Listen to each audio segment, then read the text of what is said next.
connections. When the World Trade Towers were built in the 1960s, the ironworkers who worked on the building, you remember that we've told you before that the people who worked on the building, architects and engineers, have told us that the reason this building crashed was not at all having to do with the, well, not directly having to do with the aircraft which hit it. They actually withstood that. It was not because their very low understructures collapsed as a result of the concussion, but ultimately collapsed because the steel on the top, which was exposed to such intense heat, largely the result of the aviation gasoline which went into that building along with the aircraft.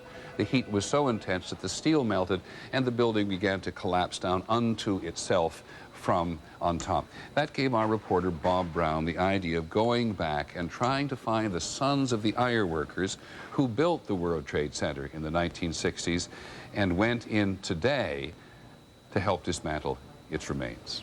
Bob. I need one for my partner. I got one. We just need people to work, that's all. Ordinary people came from all walks of life to a staging area for volunteers, hoping they would somehow be useful. This man is a cave explorer. Anybody who's not a psycho and has a legitimate skill is probably going to be useful eventually. This man simply brought a shovel. Listen to me. Send somebody out to lead us in. We're all coming in. But no volunteers were more persistent than these men, whose union had helped build the World Trade Center. We built the place.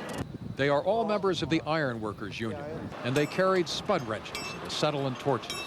Yeah, you got 40s up there. Let's go. They had come from work sites throughout the city, and all of them knew to an inch how tall buildings are put together and how to take them apart. Well, I'm scared I'll tell you right now. But the fact of the matter is that thousands of our people probably are in there.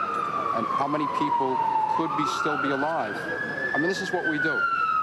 The World Trade Center was a legendary job among these men, even those who were born after its completion at the beginning of the 1970s. Stand back, stay as close as you can where you're not in the way. But for hours, they stood cut off from the rubble, feeling both fierce and helpless because they were not allowed into the rescue area. In the midst of a frustrating afternoon, evidence of why they had not been sent in. Number 7 World Trade Center collapsed.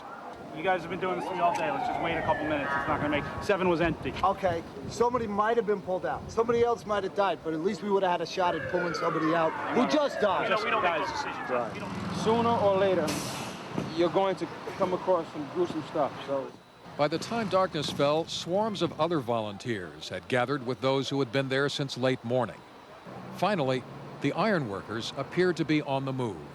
They were trucked to another staging area beneath the Brooklyn Bridge, and they began talking about the fine details of knowing when and how to cut a beam of twisted steel that could snap back like a spring. If you cut a piece of steel here, okay, you might think that you're safe, but it's under such a strain from everything being twisted and pulled that it might, send you for a ride. They were held in limbo again, willing to be there as long as it took. 5, then 6, then 7 hours they waited. We're going to hang out as long as it takes. We built the Trade Center. We built, and we feel like it's a direct hit to us,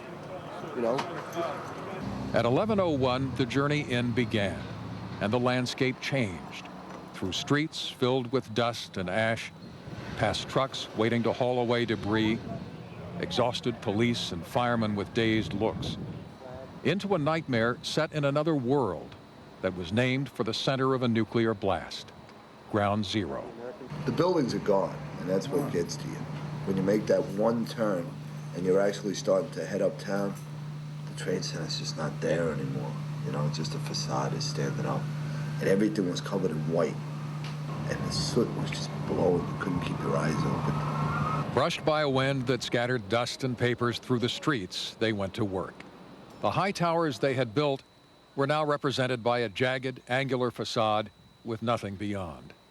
One of the ironworkers, Bobby Benish, was in a group that reached a goal they had all sought. As they moved and dug, they found a woman who was alive. It was a good feeling that we had, and everybody shared that. Did you even know her name? No. Don't matter. Didn't matter. Everyone here was in danger. But there is an electric fire in human nature, John Keats said, that continually results in the birth of heroism.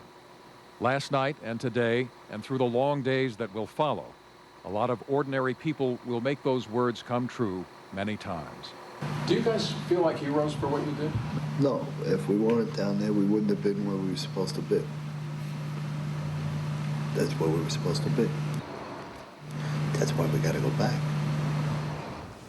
That's our reporter Bob Brown with a group of clearly very committed men who have such history with the World Trade Center. And now that we've recognized